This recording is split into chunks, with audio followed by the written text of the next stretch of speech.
একসময় এখানে প্রতিদিন আসতেন শত শত দর্শনার্থী। ১৬ একরের এই পার্কেই একসঙ্গে দেখা যেত বাংলাদেশের ঐতিহাসিক স্থাপনাগুলোর প্রতিরূপ। সেই কারণেই মানুষ ভালোবেসে নাম দিয়েছিল মিনি বাংলাদেশ। আজ সেই পার্কের মূল ফটকে ঝুলছে তালা, ভেতরে শুধু নীরবতা আর আগাছার জঙ্গল।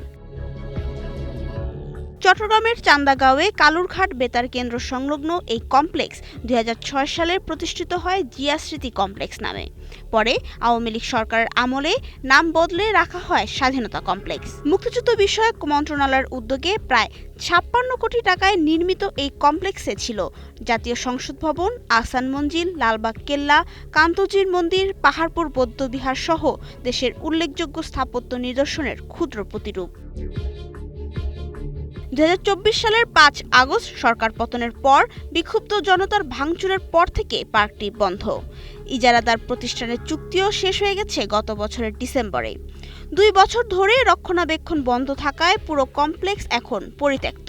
শহরের ব্যস্ততার মাঝখানে মানুষ একটু বিনোদন খুঁজতে চায়। এখন এটা বন্ধ হয়ে যাওয়াতে অনেক সমস্যা হয়েছে। আশেপাশের লোকজন ঘোরার জায়গা পাচ্ছে না। বিশেষ করে চালু হইলে যারা শহর কেন্দ্রিক যারা এখানে বসবাস করে প্রত্যেকের জন্য ভালো হয়। ভেতরে ঢুকলে চোখে পড়ে ধ্বংসের ছবি। জাতীয় সংসদ ভবনের প্রতিরূপের দেয়ালে শ্যাওলা, ফাটল। স্বাধীনতা টাওয়ারের লিফট নষ্ট, চারপাশে ছড়িয়ে আছে কাচের টুকরা। Roller coaster, Ferris wheel, merry-go রাউন্ডে মরিচা। ট্রেনের রেল লাইন উধাও, সুড়ঙ্গের মুখে জমে আছে পানি। আহসান মঞ্জিলের আদলে গড়া গোলাপি ভবনটির সিঁড়িতে পা রাখার উপায় নেই আগাছার কারণে। পরে যাচ্ছে এখানে বিভিন্ন ধরনের টোকাইরা ঢুকে বিভিন্ন ধরনের সরকারের জিনিস নিয়ে যাচ্ছে। এই জিনিসটা সরকারের ক্ষতিটা হচ্ছে, পরিবেশ নষ্ট হয়ে যাচ্ছে। এটা যেমন চালু ছিল, অনেকজন সবাই আসে ফ্যামিলি নিয়ে সময় কাটাতে পারতো।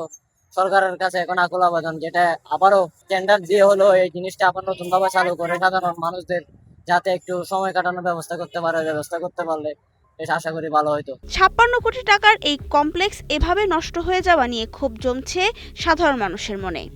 দেশের ইতিহাস ও ঐতিহ্য সম্পর্কে নতুন প্রজন্মকে জানানোর যে স্বপ্ন নিয়ে এটি গড়া হয়েছিল তা আজ আগাছার নিচে চাপা পড়তে বসেছে। তো এখানে প্রতিদিন যেভাবে মাদকাসক্ত এবং কি আপনার ছেলেবেলা এখানে উচ্ছৃঙ্খল করে, এগুলো যদি বন্ধ করতে হলে এটা সংস্কার করতে হবে, এটা চালু করতে হবে পার্কটা। এখানে নগরবাসী আশেপাশে যারা আছে, যারা প্রত্যেক সপ্তাহে ছুটি পেলে শুক্রবার একটু ঘোরার জন্য আসে, কিন্তু সেটা কিন্তু পাচ্ছে না। যার কারণে সবাই একটু আমাদের চিটাগাং নাগরিক যারা আছে সবাই কিন্তু এটা একটু সুবিধা থেকে বঞ্চিত। দেশের ঐতিহাসিক স্থাপনাগুলোর প্রতিরূপ নিয়ে গড়া এই মিনি বাংলাদেশ আজ নিজেই ইতিহাসের ধুলোয় মিলিয়ে যেতে বসেছে।